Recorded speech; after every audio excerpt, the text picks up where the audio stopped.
고린도전서 1장 6절부터 9절입니다. 다 찾으셨으면 읽겠습니다. 시작. 비록 지금은 필요가 있어 너희가 여러 가지 시험으로 인해 잠시 근심하고 있지만 그 구원을 크게 기뻐하나니 이것은 너희 믿음의 단련이 불로 단련해도 없어지는 금을 단련하는 것보다 훨씬 더 귀하여 예수 그리스도께서 나타나실 때에 칭찬과 존귀와 영광으로 드러나게 하려 함이니라. 너희가 그분을 보지 못하였으나 사랑하는도다. 지금도 너희가 그분을 보지 못하나 믿으며 이루 말할 수 없고 영광이 가득한 기쁨으로 기뻐하나니 이는 너희가 너희 믿음의 결말 곧 너희 혼의 구원을 받았기 때문이라. 아멘. 기도하시겠습니다. 하나님 아버지, 주님이 이 말씀 오래전부터 주셨습니다. 저희들에게 주신 지금까지도 주고 계시는 말씀을 저희들이 감사함과 또 중하고 고귀하게 받아들일 수 있도록 해주십시오. 주님, 이 시간 성령님께서 또한 역사해 주셔서 저희들 각자에게 필요한 그 필요대로 말씀해 주시옵소서. 예수님의 이름으로 기도드립니다. 아멘. 우리 지난 시간에 우리 수요일에 먼저 보았습니다. 나그네들에게 주시는 격려와 위로와 도전에 대해서 두 가지를 봤는데요.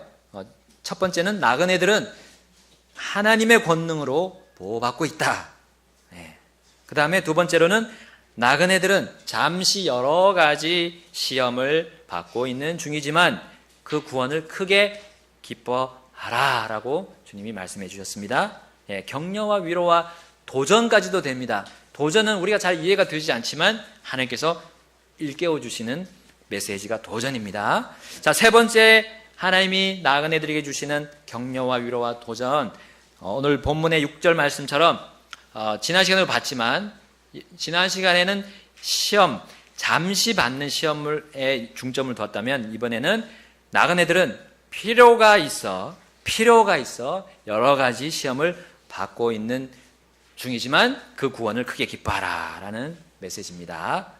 필요가 있다는 거예요. 우리가 받는 시험들, 여러분 다양한 시험들이 있습니다. 여기 보니까 여러 가지 시험이라고 말했습니다. 하나님께서는 우리가 받는 여러 가지 시험들을 아시죠?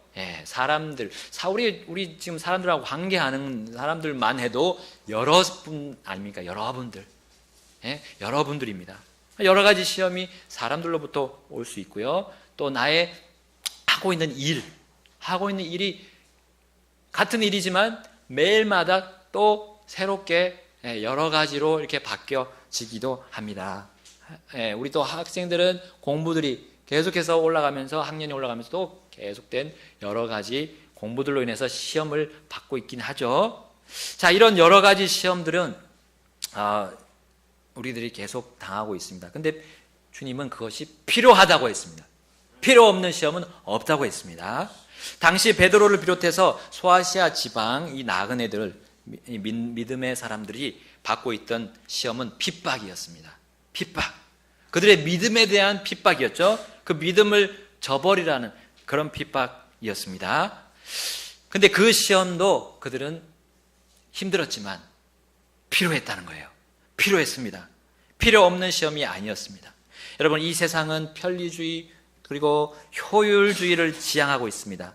가능하면 손을 좀 덜 대고 피와 땀을 좀 덜 흘리고 그리고 그러면서도 더 크고 더 알찬 결과물을 얻으려고 합니다. 그 과정에서 일어날 수 있는 시험들 있는데 그 시험들을 필요한 시험들조차도 좀 기피하려는 그런 것들이 있어요. 자기가 나아가려는 그 길, 목표를 향해서 나아가려는 길에 도전들이 오죠. 갈등들이 옵니다. 그리고 방해하는 간섭들이 옵니다. 그런 시험들을, 그런 걸 좀 없애보려고 이렇게 노력하는 그런 세상적인 생각들이 있어요. 우린 젊어서 고생은 사서도 한다 그러잖아요. 근데 이것이 바뀌어서 요즘에는 젊어서는 좀 적게 고생하자, 이런 쪽으로 가고 있어요.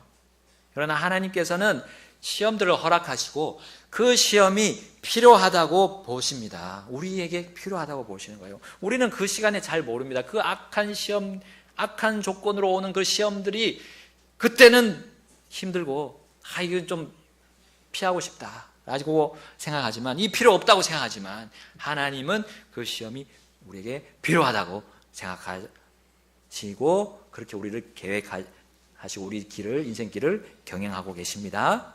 여러분, 첫 번째 예루살렘의 핍박, 두 번째 로마의 핍박, 이것은 단순한 핍박이 아니었습니다. 사람이 보기에는 교회가 순식간에 깨진 거예요. 다 흩어진 거잖아요. 교회가 모이지 못하고 뿔뿔이 흩어지는 겁니다. 여러분, 처음부터 믿음이 없는 사람들은 그 시험이 왔을 때, 그 핍박이 왔을 때 낙심하고 실망하고 옛생활로 돌아갔을 겁니다. 그러나 믿음이 있는 사람은 그 시험의 기간에 누구를 찾는가요? 누구를 찾아요? 세상이 아니라 주님을 찾았습니다. 오히려 그 악한 때에 예수님께서 승천하시면서 남기신 그 말씀을 이루는 시간으로 삼았다는 겁니다. 사도행전 1장 8절 말씀이죠. 오직 성령님께서 너희에게 임하신 뒤에 너희가 권능을 받고 예루살렘과 유대와 사마리아에서 그리고 땅의 맨 끝 지역까지 이르러 나를 위한 증인이 되리라 하시니라. 아멘. 이 말씀들을 그들은 그 사도 시대, 사도 첫 번째 예루살렘 교회는 그걸 믿고 나갔고요. 또 수많은 바울과 베드로와 사도들을 통해서 세워진 교회들, 그 교회들이 또 로마의 핍박을 받고 흩어졌을 때 이것을 가지고 나갔기 때문에 그들은 그 악한 상황을, 악한 시험을 오히려 선으로 바꾸는 그런 놀라운 나그네 삶을 살게 되었다는 겁니다. 아멘. 하나님께서는 예수님을 위한 증인이 되도록 그들에게 핍박이라는 시험을 허락하셨던 거예요. 필요한 거잖아요. 주님의 일을 이루기 위해서 필요한 거였습니다. 우리는 뭉쳐 있을 때가 있고 또 이제 흩어져서 우리 각 가정으로 가서, 각 사회로 가서, 각 직장으로 가서, 학교로 가서 흩어져서 일을 해야 될 필요가 있습니다. 교회 전체가 어느 공기 좋은 데 가가지고 우리 한번 뭉쳐서 한번 집단적인 생활을 한번 살아봅시다. 이건 안 될 일이죠. 우리는 흩어져야 될 때가 있습니다. 자, 옆에 거대한 교회가 있죠. 그 교회처럼 합병을 해가지고 우리가 크게 한번 힘을 모아보자. 사람의 힘을 한번 우리가 키워보자. 자, 이렇게 나가는 거죠. 자, 이런 거는 하나님께서 원하시지 않는 것입니다. 하나님은 독립된 교회를 주셨고요. 그리고 독립된 가정을 주셨습니다. 독립된 단체들을 허락하셨어요. 독립된 민족, 나라들을 허락하셨습니다. 왜 그렇게 하셨을까요? 왜 이렇게 흩어지게 살게 하셨을까요? 우리 사도행전 17장 26절, 27절 말씀에 이렇게 나옵니다. 또 그분께서 사람들의 모든 민족들을 한 피에서 만드사 온 지면에 거하게 하시고 미리 정하신 때와 그들을 위한 거주의 경계를 정하셨으니 이것은 그들이 혹시라도 주를 더듬어 찾다가 발견하면 그분을 구하게 하려 하심이라. 그러나 그분은 우리 각 사람으로부터 멀리 떨어져 있지 아니하시니라. 아멘. 자, 우리 독립된 이 공동체를 주신 이유는 더듬어 찾는 거예요. 하나님을 더듬어 찾는 거예요. 독립되기도 하고 우리는 또 같이 협력해서 일을 하기도 합니다. 그러면서 어떤 일이 벌어집니까? 서로 사람들 간에 서로 간에 그런 특징을 봅니다. 서로 다른 점들을 보죠. 다른 점들을 보니까 부딪힙니다. 부딪혀요. 갈등이 생기기도 합니다. 심지어 싸움에 이르고 전쟁까지 나죠. 자, 왜냐하면요, 그들이 우리는 하나가 돼서 이 민족이 하나가 되어서 살면 안 되는구나 라는 걸 하나님이 가르쳐 주는 거예요. 그러면 이제 누구를 찾아야 됩니까? 사람을 찾아야 되는 게 아니라 하나님을 찾아야 된다는 거예요. 하나님을 찾도록, 그리고 하나님을 구하도록 하나님이 그렇게 독립된 모습들을 우리에게 허락하셨습니다. 여러분, 우리는 유토피아를 이룰 수 없어요. 사람이 하나가 되어 유토피아를 이루었다가 바벨탑 사건으로 다 흩어졌잖아요. 그건 하나님을 찾도록 하기 위함이었습니다. 바로 그들이 만물의 창조주시며 인류를 구원할 수 있는 단 한 분이신 하나님을 구할 수 있도록, 바로 그 예수님을 찾아볼 수 있도록 그들에게 기회를 주셨던 겁니다. 베드로는 바로 예수님의 산상설교의 말씀을 기억하고 있었을 것입니다. 마태복음 5장 13절부터 16절 말씀 우리 다 같이 가서 보겠습니다. 마태복음 5장 13절부터 16절입니다. 자, 바로 우리가 이 일을, 하나님을 찾도록 하기 위해서 하나님 우리에게 필요한 시험을 주셔서 흩어버리십니다. 그리고 민족들도 그렇게 흩어버리셨어요. 자, 그 일을 이제 우리가 하나님을 찾을 수 있도록 일을 해야 된다는 겁니다. 그 필요한 시험의 순간에서도 우리는 해야 될 일이 여기 있어요. 마태복음 5장 13절부터 16절 교독하겠습니다. 제가 먼저 읽겠습니다. 너희는 땅의 소금이로되 만일 소금이 제 맛을 잃으면 무엇으로 그것을 짜게 하리요? 그 뒤에는 그것이 아무 쓸모 없으므로 버려져서 사람들의 발밑에 밟힐 뿐이니라.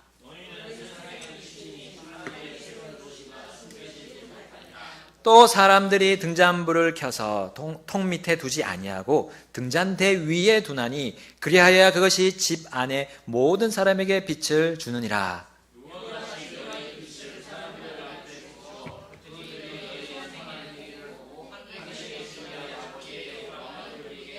아멘. 자, 나그네는요 이 땅에서 소금과 빛의 역할을 합니다. 나그네는 소망 없으며 아무 일도 손에 안 잡히지 않는 그런 방랑자나 떠돌이가 아니라는 겁니다. 분명한 희망, 영원한 소망, 살아있는 그 소망을 품고 살아가는 사람이 나그네입니다. 그들은 아무 도움이 안 되는 방랑자가 아닙니다. 먼저 그들은 바로 소금의 역할을 하는 사람들입니다. 바로 하나님을 찾도록 인도하는 그런 소금이 되어야 됩니다. 여러분, 소금은 어떻습니까? 먹으면 짜죠? 우리 한 숟가락 한번 먹어보셨어요? 짭니다. 예. 아마 이게 먹으면 신경질적인 반응이 먼저 나올 거예요. 예, 전혀 맛이 없습니다. 자, 맨입에 소금 한 숟가락 넣는 그 느낌을 사람들은 우리가 복음을 전할 때 가집니다. 그렇죠? 우리가 그들의 죄를 지적했을 때, 죄에 대해서 얘기했을 때 그들은 거부합니다. 아주 매몰차게 거부합니다. 아까 형제님, 우리 부형님이 전도지를 줬을 때 아주 매몰차게 거부하듯이 신경질적으로 자극이 됩니다. 그들에게. 왜냐하면 하나님 말씀, 이 복음을 그대로 우리가 전했을 때는 자극이 되거든요. 하나님을 찾으려면 죄를 지적해야 되거든요. 죄에 대해서 얘기를 해줘야 됩니다. 그러면 거부 반응이 일어납니다. 그러나 그 소금이요, 믿음의 다른 믿음이라고 할 수 있는 다른 음식과 적절히 배합이 되면 어떻게 됩니까? 아주 맛있는 음식이 되죠. 자, 바로 죄인임을 받아들이고 예수님을 하나님으로 받아들이면서 그분을 주와 구주로 영접할 때 그들은 그 짠맛이 바뀌어서 단맛으로 바뀌는 거예요. 우리 소금의 그 자극, 즉 복음의 말씀이 믿음과 합해질 때는 그들의 삶이 진정한 그 삶의 맛을 알게 된다는 겁니다. 왜 내가 사는지, 왜 내가 삶의 이 세상에서 태어났는지, 그리고 내가 어디로 향해서 가고 있는지를 분명히 알게 되는 거예요. 인생의 참맛을 알게 된다는 겁니다. 우리가 소금의 역할을 해야 된다는 거예요. 우리가 믿음 시련에 있을 때, 시험 가운데 있을 때, 그 필요한 시험 가운데 있을 때는 그는 무엇을 주는 겁니까? 우리가 소금의 역할을 해야 된다는 거 우리에게 주고 있습니다. 또한 나그네는 빛의 역할을 합니다. 빛의 역할. 나그네는 등불의 역할을 하는 거예요. 아까 우리 사도행전 17장 27절의 말씀처럼 사람들의 거주의 경계 속에서 독립된 삶을 통해 하나님을 찾으려 그들은 이렇게 더듬고 있습니다. 어둡잖아요. 이 세상은 어두워요. 죄로 덮여있기 때문에 어둡습니다. 더듬어 찾고 있습니다. 뭔가를 그들이 그 어두움 속에서 나아갈 수 있는 그런 구할 것을 찾고 있는 거예요. 자, 그럴 때 우리는 빛을 탁 비춰줍니다. 등불이 돼서 빛을 비춰줍니다. 자, 그 빛은 어떤 역할을 하는 거예요? 그 어떤 역할을 하죠? 바로 볼 수 있도록, 누굴 볼 수 있도록? 하나님을 볼 수 있도록.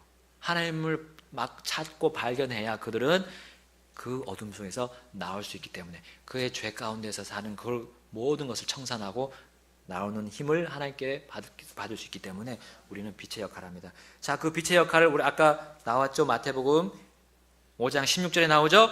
선한 행위입니다. 그 빛의 역할은 선한 행위를 해야 된다는 겁니다. 선한 행위.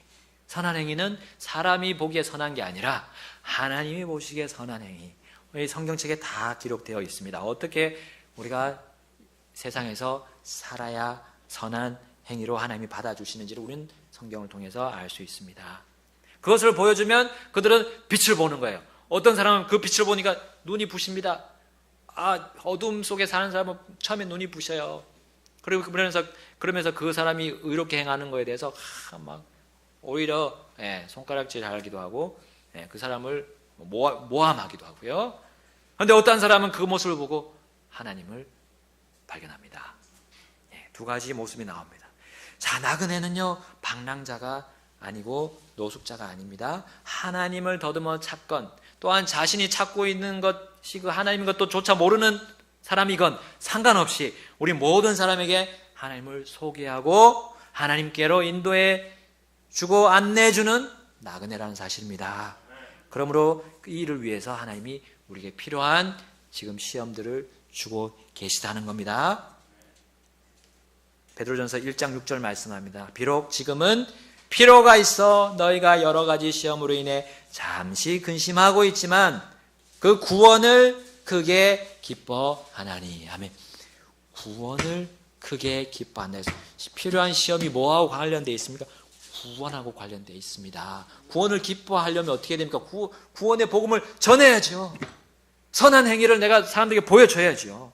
그래야 구원을 받는 사람들 보고 그 모습을 보고 기뻐하는 겁니다.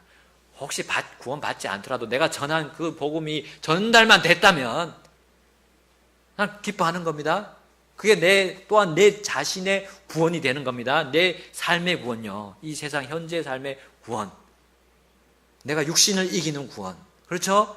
육신을 이겨야 우리는 구원 받습니다. 이 삶에서 우리 그 시험을 받는 그 중에서 하나님께서 주시는 구원을 받는 겁니다. 그래서 우리는 어딜 가든지 교회에서든지 가정에서든지 우리는 성경 말씀을 가지고 교리대로 배우고 살고 아내와 자녀들에게도 가르치고 그렇게 살도록 반복해서 알려주고 하면서 우리는 주님을 더욱 알아가고 우리 또한 주님을 더 자세하게 찾을 수 있습니다. 하나님은 너무 무한하시기 때문에 우리는 찾아도 하나님에 대해서 계속 발견할 것이 너무나 많아요. 다 찾을 수 없습니다. 그래야 이 일을 해야 우리는 또한 빛과 소금의 역할을 감당할 힘이 생기는 거예요. 거기서 오는 여러 가지 시험들 속에서 그 시험이 속박처럼 다가오지만 나그네는 진리를 알고 진리를 전하기 때문에 자유롭습니다. 그 시험들이 방해 같아 보이지만 나그네는 그 방해를 디딤돌 삼아서 더 멀리 뛰어나가는 거예요. 왜냐하면 나그네에게는 그 모든 삶에서 필요 없는 시험이 단 하나도 없기 때문입니다. 아멘. 네 번째 하나님의 격려와 위로와 도전은 나그네들을 향한 믿음의 단련된 금보다 훨씬 더 귀하다라는 사실입니다. 우리에게 오는 그 여러 가지 시험들은 우리의 믿음이 단련되기 때문에 주님은 그 시험들에 필요하다고 그 시험들이 필요하다고 우리 지금 도전하고 계십니다. 그 단련은 금을 단련한 것보다 더 귀한 단련이라고 했습니다. 단련 혹은 연단은 어떻습니까? 금을 연단시키고 단련하면 어떻게 돼요? 불순물들이 점점 떨어져 나가서 순수한 금이 되면서 값어치도 올라가죠. 나그네의 믿음도 마찬가지입니다. 나그네도 믿음을 갖고 있습니다. 처음 받은 믿음, 단 한 번 전달된 믿음, 그 하나님의 교리들, 여러 가지 하나님이 가르쳐주신 내용들이 이제는 단련을 받아서 더 하나님 보시기에 귀하게 바뀌어 나가야 된다는 거죠. 나그네는 여행을 하면서 땅을 밟습니다. 땅에는 먼지와 흙이 많이 있죠. 그것이 묻게 돼 있죠. 우리 여행을 걸어서 한다면, 배낭여행을 한다고 생각합니다. 걸어서 하게 되면 계속해서 먼지들이 붙게 됩니다. 떨어져 버려야 됩니다. 그렇죠? 그리고 여행자는 이 짐을 많이 갖고 가지 않습니까? 않습니다. 우리 선교사님들 보면 뭐 가구나 이런 거 다 가져갑니까? 안 가져가죠. 캐리어 딱 두 손에 들을 만한 캐리어나 또 배낭 이 정도 가지고 가잖아요. 가게 되면 거기서 찾는 겁니다. 다른 가구들이나 그런 거는 거기서 빌리는 거죠. 나그네에게 무겁고 또 불순물 이런 것들 적합하지 않습니다. 그 여행하는 길에 적합하지가 않아요. 그렇기 때문에 하나님이 필요한 시험을 통해서 그것들을 다 떨어내 버리도록 하시는 거라는 겁니다. 무거운 것을 어떻게 알았습니까? 히브리서 12장 1절에 모든 무거운 것을 떨쳐버리라. 아멘.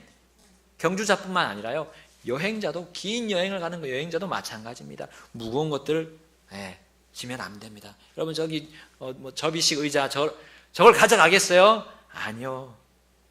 저거 가져가다가 골병 들죠. 무거운 거 많이 졌다고 해서 단련되는 겁니까? 아닙니다. 몸이 골병이 들어요. 여러분, 최대한 가볍게 해서 꾸준히 달리든지 꾸준히 걸으면 그것이 몸에 골병 들지 않고 단련이 되는 이치와 같습니다. 여러분, 늘 연약함에 둘러싸여 있는 우리는 우리를 너무 무겁게 하는 것들, 우리의 단점들이 될 수 있고요, 우리의 약점이 될 수 있고, 우리의 안에 있는 육신, 옛사람, 그 육신이 될 수 있습니다. 이것들을 벗어버리려면 하나님이 주시는 시험을 필요하다고 생각해야 됩니다. 필요한 시험이다. 그래서 내가 그 단점들과 약점들이 오히려 바뀌어서 강점과 장점으로 바뀌는 걸 우리가, 그것이 바로 믿음이 단련됐을 때 경험하게 될 것입니다. 여러분, 이 세상에 여러 가지 육신을 통해서 시험과 유혹이 나의 발걸음을 또 늘어지게 합니다. 넘어지게 합니다. 그럴 때 우리는 주님께서 지신 멍에를 함께 지면 됩니다. 근데 주님의 멍에는 쉽고 가볍다 했습니다. 주님과 함께 지면 되는 거예요. 주님과 함께 그 인생의 짐, 바로 시험들을 같이 지고 나아가면 됩니다. 시험과 유혹은 종착지까지 계속 이어질 겁니다. 그 유혹들 쉽사리 빠지지 않을 것입니다. 그러나 필요한 여러 가지 시험들을 내가 계속 받는다면 나의 믿음은 단련받고, 그리고 나그네 순례자가 가야 될 목적지에 도달하게 될 것입니다. 다섯 번째로, 마지막으로, 하나님의 격려와 위로와 도전은, 나그네들은 필요가 있는 여러 가지 시험으로 믿음의 단련이 되어서 그리스도께서 나타나실 때 칭찬과 존귀와 영광으로 드러나게 될 것이다 라는 메시지입니다. 나그네와 순례자는 아무 목적 없이 떠돌지 않습니다. 혹은 이 땅에서 칭찬과 존귀와 영광을 받으려고 애쓰지 않습니다. 그런 목적으로 살지 않냐는 거예요. 그들의 목표는 예수 그리스도께서 나타나실 때입니다. 칭찬과 존귀와 영광이, 내 믿음의 단련이 칭찬과 존귀와 영광으로 드러나는 그때는 그리스도께서 나타나실 때 하늘로부터 오는 겁니다. 나그네들을 위해서 이 말씀을 주셨습니다. 나그네들이 예수 그리스도가 나타나실 때를 기다리라고 주님이 말씀해 주시는 말씀이 너무나 많습니다. 그때는 나그네 삶, 이 땅에서 삶하고는 완전히 다른, 비교할 수 없는 영광, 그리고 비교할 수 없는 칭찬, 비교할 수 없는 존귀가 있게 될 것이기 때문입니다. 우리 바울을 통해서도 말씀했습니다. 바울을 통해서 로마서 2장 7절에 말씀합니다. 다 같이 찾아보겠습니다. 로마서 2장 7절. 로마서 2장 7절입니다. 한 목소리로 또 읽겠습니다. 로마서 2장 7절입니다. 다시 읽겠습니다. 시작. 참고 꾸준히 잘 행함으로 영광과 존귀와 죽지 아니함을 구하는 자들에게는 영원한 생명으로 갚으시고. 아멘. 우리 맡겨진 일을 어떤 일이 있어도 끝까지 하는 사람, 신실하게 견디면서 완수하는 사람들은 월급 외에 또 보너스가 들어가죠. 상여금이 붙고, 또 그 사람들은 퇴직금도 다 챙겨주죠. 이거 당연한 겁니다. 세상도 그렇게 합니다. 하물며 하나님께서 맡기신 비교할 수 없는 고귀한 나그네 삶을 마치는 사람에게, 그리고 그 필요한 여러 가지 시험을 묵묵히 참고 꾸준히 잘 행한 자를 주님이 어떻게 대하신다고요? 영광과 존귀. 여기 베드로전서는 하나 더해서 칭찬이 들어갑니다. 여러분, 이 세상에서 받는 그 모든 보너스, 상여금보다 더 큰 보상이 있다는 것은 자명한 사실입니다. 우리 하나님이 어떤 분이십니까? 이 세상과 비교가 됩니까? 이 세상을 만드신 분인데요. 집마다 지은 자가 있으되 모든 것을 지으신 분은 하나님이시니라 했습니다. 우린 집을 짓고 삽니다. 하나님께서 여기 우리에게 집을 다 지어주셨습니다. 모양은 다르지만 우리의 집 모양은 다르지만 그 집을 지어주신 분인데 이 땅을 떠나서 하나님께서 예비하신 거길 가면 이 땅은 아무것도 아닙니다. 생각할 필요도 없는 상태로 우리가 그때는 예수님을 보게 될 겁니다. 그날입니다. 그날이 바로 우리의 구원이 완전히 이루어지는 날입니다. 이 땅이 어떤 것과 비교할 수 없습니다. 그것을 바라는 사람은 이 땅에서 참고 견딜 수 있습니다. 그러나 정착민처럼 이 땅에 정착하려고 하는 사람이 된다면 바라볼 수 없습니다. 여러분, 우리는 믿음의 단련을 받고 있습니다. 그 단련된 믿음은 마치 보석과도 같습니다. 고귀한 보석이요. 여러분, 보석을 어디다 쌓아놓습니까? 막 다 볼 수 있도록 전시합니까? 우리 집에다가? 전시 보통 안 하죠? 꽁꽁 싸맵니다. 보자기, 그것도 상자에다가 싹 싸면서 우리만 아는, 우리 가족만 아는 곳에다 딱 놔둡니다. 그러다 잊어먹죠, 잘못하면. 자, 근데요, 우리 하나님 잊어먹지 않으십니다. 우리의 단련된 믿음을 가지고요, 진짜 고귀한 보석처럼 싸매가지고요, 싸매서 언제요? 바로 예수 그리스도께서 나타나실 때 드러내 보여주신다는 거예요. 그래서 우리는 지금 이 땅에서 내 믿음이 단련됐다고 이렇게 그렇게 하면 안 돼요. 자랑하면 안 됩니다. 그렇죠? 내 믿음 단련됐다고 뭐 이렇게 드러내려고 이렇게 할 필요가 없어요. 그렇게 하면 할수록 그 사람은 교만으로 향하게 됩니다. 우리 주님이 말씀하셨습니다. 나는 그냥 무익한 종이. 난 주님 앞에서 그냥 무익한 종입니다. 나를 그냥 사용해 주시기만 해도 저는 감지덕지입니다. 감사합니다. 이렇게 해야지 여기서 내 단련된 믿음을 이렇게 하려고 하면 그때는 주님이 그 믿음을 어떻게 하실 겁니까? 하시겠습니까? 거기 또 불순물이 묻는 겁니다. 단련되다가 단련이 안 되는 겁니다. 그러면 하나님이 또 더 큰 시험을 허락하시겠죠. 더 힘든 시험을 허락하기도 하실 겁니다. 근데 그것이 계속가면 이제 하나님도 더 이상 단련하지 않으실 때가 옵니다. 자, 우리가 받는 여러 가지 필요한 시험, 여러분 우리 각자에게 있습니다. 그것이 사람을 통해서도 오고 우리가 하는 일들을 통해서 오게 될 겁니다. 심지어 성경을 통해서도 올 겁니다. 우리가 이해가 안 되는 말씀들, 이해가 안 되는 말씀들인데 이거는 세상의 어떤 학문도 따라올 수 없는 말씀을 하실 때가 있을 겁니다. 여러분, 우리는 계속 성경을 보면 계속 발견할 수가 있습니다. 그것들을. 그리고 지금 이 세상에 돌아가는 우리 상황들, 우리를 핍박해서 오는 그런 것들, 지금 정치, 경제, 모든 분야, 문화, 학문, 모든 분야에서 지금 우리의 믿음을 공격하고 있어요. 직접적으로 공격하는 것들이 더 많아지고 있습니다.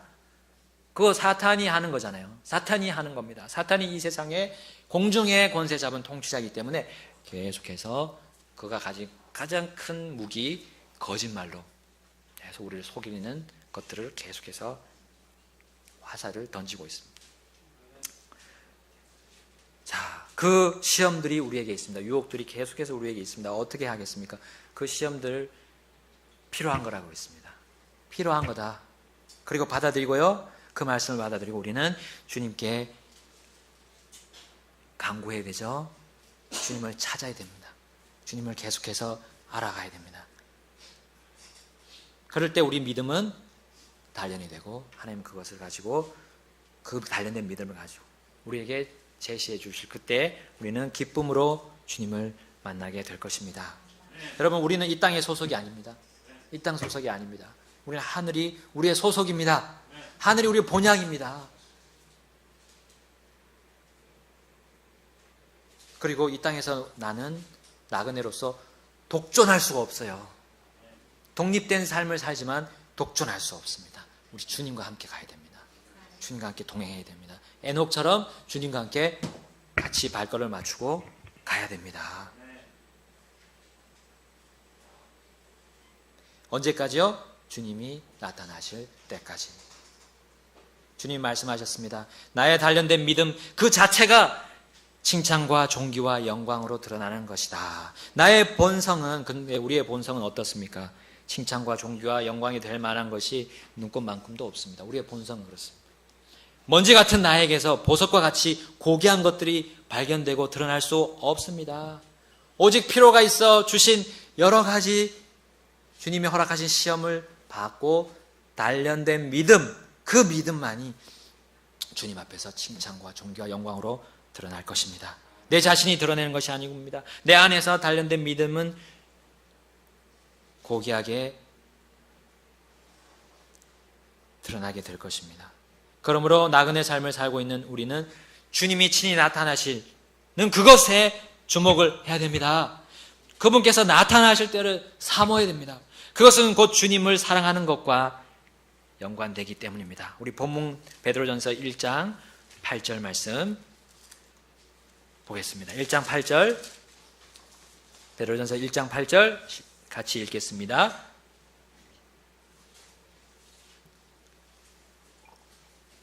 시작. 너희가 그분을 보지 못하였으나 사랑하는도다. 지금도 너희가 그분을 보지 못하나 믿으며 이루 말할 수 없고 영광이 가득한 기쁨으로 기뻐하나니. 아멘. 베드로는 부활하셔서 자신을 비롯한 사도들에게 찾아오신 예수님의 말씀을 기억했을 것입니다. 요한복음 20장 29절에 예수님이 말씀하셨죠. 부활하신 뒤에 찾아오셔서 이르시되 도마야 너는 나를 보았으므로 믿었으나 보지 않고도 믿은 자들은 복이 있도다 하시니라. 아멘. 여러분 베드로는 보았습니다. 예수님을 직접 눈으로 보았습니다. 그러나 베드로 이후에 예수님이 부활하신 뒤에 이제 믿은 사람들은, 예수님을 믿은 사람은 그분을 보지 않았습니다. 보지 않고도 그들은 믿었습니다. 그리고 그들 예수님을 사랑한다고 했습니다. 왜냐하면요 그분이 나타나실 때를 기다리기 때문에 그분을 사랑할 수가 있습니다. 그분을 사랑하는 사람은 그분이 나타나실 때를 기다립니다. 그리고 나그네 삶을 살아갑니다. 그들에게 어떤 시험이 오더라도 그것을 필요한 것으로 받아들이고 믿음의 단련을 받습니다. 불같은 시험, 불같은 시험이라고 했습니다. 나그네의 믿음은 보이는 것을 따르는 믿음이 아니죠. 그 믿음이 단련되는 것도 보이는 이 세상의 물질들로 단련되는 게 아닙니다. 보이지 않지만, 본 적이 없지만 주님만이 우리의 믿음을 단련하시는 겁니다. 이 시험이 사람이 주는 시험이 아니라 이 시험은 일들이 주시는, 일들로부터 오는 것이 아니라 사실 그것을 다 주관하시고 경영하시는 주님, 하나님을 우리가 바라보는 겁니다. 사람을 주목하지 말고 나의 상황, 형편을 주목하지 말고요. 우리 주님을 주목하면 됩니다. 주님을 주목하면 우리는 달라집니다. 주님을 사랑해야 됩니다. 그래서 주목하는 것은 주님을 사랑하는 겁니다. 그분을 의식하는 믿음이 바로 단련을 받습니다. 주님을 의식하는 겁니다.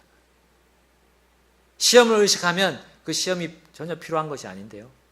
필요한 것이 아닙니다. 나에게 힘든 일만 되는 거고 나를 넘어뜨리는 겁니다. 그러나 그 시험은 주님 안에 또 있다는 거. 주님을 보면 그 시험은 필요한 것이 되는 겁니다. 그래서 주님을 여기 사랑한다라고 얘기하고 있습니다. 주님을 사랑하면 너희들이 결국에는 영광이 가득한 기쁨으로 기뻐한다고 말씀하고 있습니다. 우리의 기쁨이, 영적인 그 기쁨이, 우리 내면 깊숙한 그 기쁨이 사라지는 이유가 뭡니까? 우리 시선이 주님을 향하지 않기 때문입니다. 시험에만 향하기 때문입니다. 자, 우리가 그분을 믿고, 보지 않고 믿고 그분을 사랑합니다. 그리고 그분이 내 믿음을 드러내어서 모든 이들에게도 다 보여줄 날, 나만이 아니라 모든 이를 그 심판석에서, 그리스도의 심판석에서 모든 이들에게 보여주실 겁니다. 그리고 그 영광이 가득한 날을 우리는 바라보면서 살아야겠습니다. 아멘. 우리는 믿음의 결말인 혼의 구원을 받았기 때문입니다. 우리 마지막 베드로전서 1장 9절 읽겠습니다. 시작. 이는 너희가 너희 믿음의 결말 곧 너희 혼의 구원을 받았기 때문이라. 아멘. 구원받은 사람이 이것 지금까지 말한 것이 연관이 되고 연결이 되는 거예요. 상관이 있는 겁니다. 혼의 구원을 받지 못했다면 시험은 다 필요 없는 시험입니다. 믿음의 단련에 대한 시험은 다 필요 없죠. 혼의 구원을 받았다면 이제는 우리가 나그네 삶을 살아야겠습니다. 다 같이 기도하겠습니다.